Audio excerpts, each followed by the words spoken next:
أشهد أن لا إله إلا الله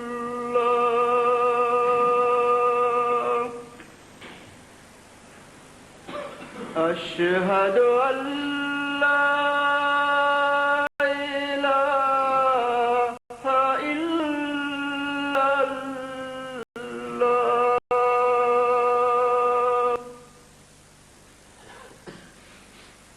أشهد أن محمدًا رسول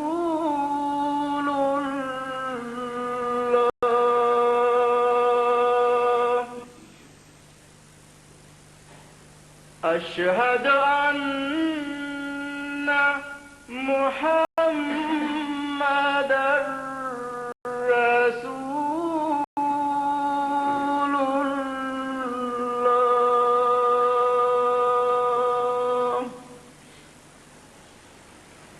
حي على الصلاة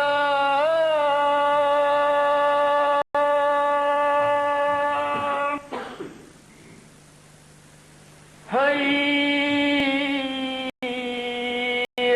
على الصلاة حي على الفلاح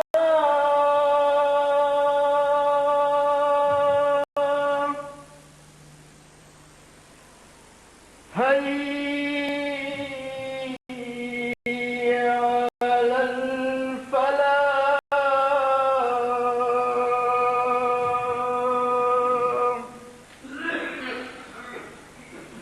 الله أكبر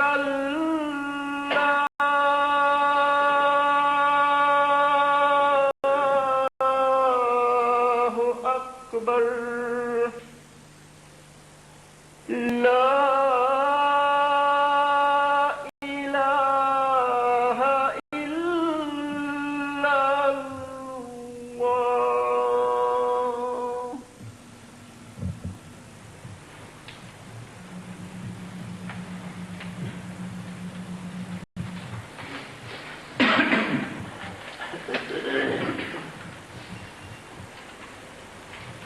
أشهد أن لا إله إلا الله وحده لا شريك له وأشهد أن محمدًا عبده ورسوله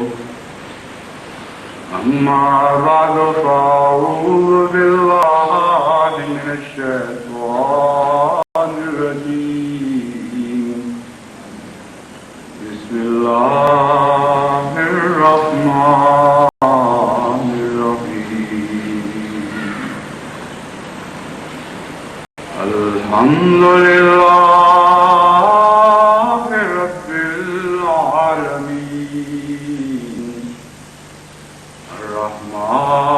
الرحمن الرحيم مالك يوم الدين إياك نعبد وإياك نستعين اهدنا الصراط المستقيم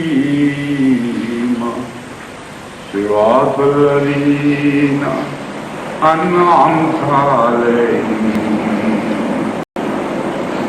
غير المغضوب عليهم ولا الضالين.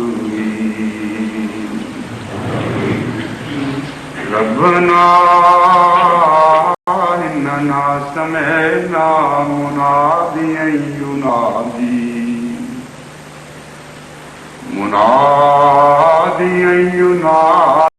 للإيمان أن آمنوا بربكم فآمنا.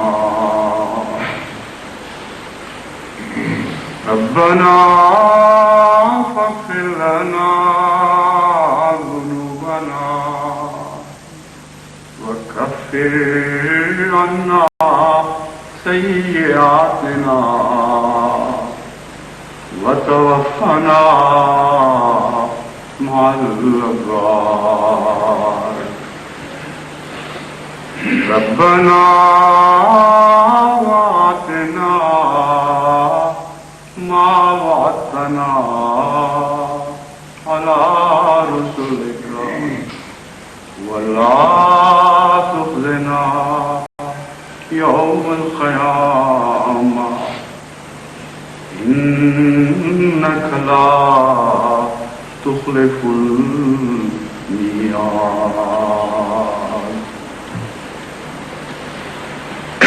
قرآن کریم کا ایک نام الفرقان بھی ہے، یعنی یہ ایک ایسی کتاب ہے جو ایسے کھلے کھلے اور روشن نشانوں سے اور امتیاز کرنے والے دلائل سے بھری ہوئی ہے، جو بینات کی صورت ہے.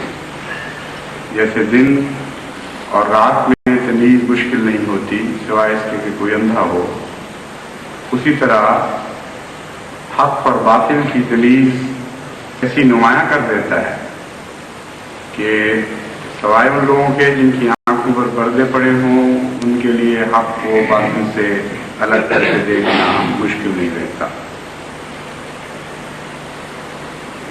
ان دلائل میں سے جو حق اور باطل کے امتیاز کے قرآن کریم پیش فرماتا ہے،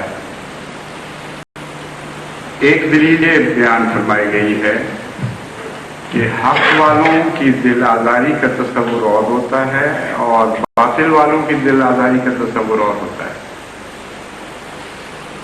باطل اور وجوہات سے مشتعل ہوتا ہے اور حق اور وجوہات سے مشتعل ہوتا ہے، اور پھر دونوں کے دل آزاری کے رد عمل بھی مختلف ہوتے ہیں.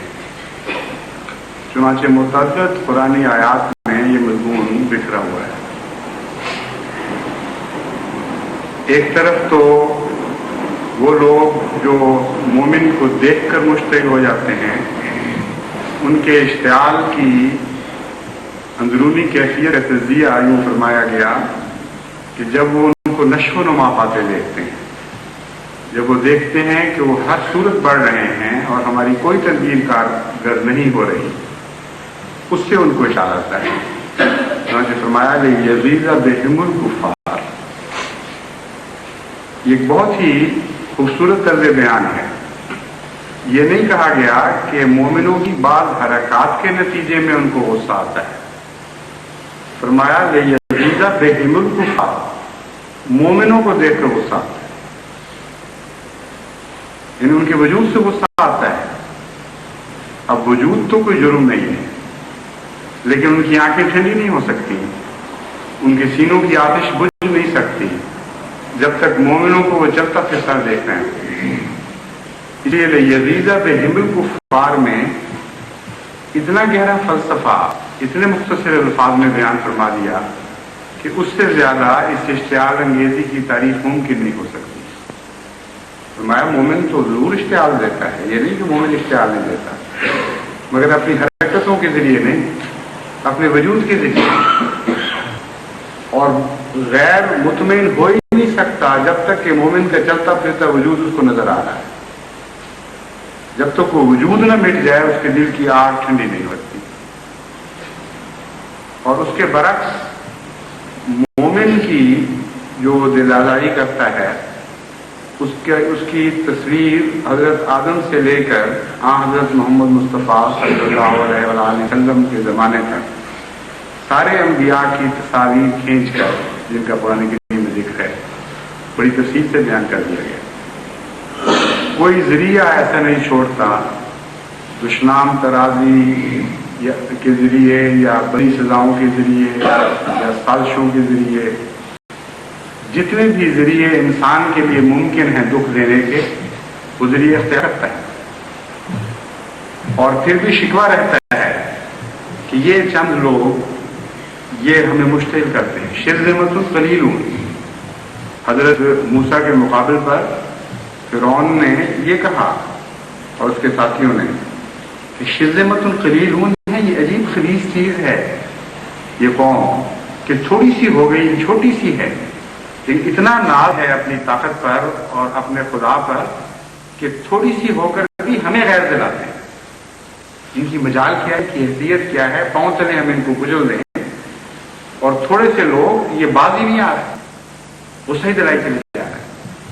اور غصہ ہے کیا، یہ کہ مر نہیں رہے، مٹ نہیں رہے ہم سے، ہم سارا زور لگا رہے ہیں لیکن یہ بڑھتے چلے جا رہے ہیں. تو یہ خلاصہ کھینچ دیا کہ غصہ دلاتے ہیں اور ساتھ اس میں ان کا دفاع بھی فرما دیا. جیسا کہ میں نے بیان کیا تھا پہلے بھی بارہا کہ قرآن کریم دعوے کے ساتھ دلیل بھی بیان کر دیتا ہے. بہت سے لوگ جو سرسی نظر سے قرآن کریم کو دیکھتے ہیں وہ سمجھتے ہیں صرف دعویٰ کیا گیا، حالانکہ دلیل موجود ہوتی ہے. شرذمۃ قلیلون کہہ کر انہوں نے اپنے اعتراض کا خود رد کر دیا. غصہ تو ان کو ضرورت ہوتی ہے دلانے کی جو بڑی بڑی قومیں ہوا کرتی ہیں. وہ جذبات سے کھیلتے ہیں، وہ لوگوں کے احساسات کو کچلتے ہیں اور غصہ دلاتے چلے جاتے ہیں اور پرواہ نہیں کرتے کیونکہ ان کو گھمنڈ ہوتا ہے اپنی طاقت کا. شرذمۃ قلیلون بیچاری کہاں سے غصہ دلائے گی؟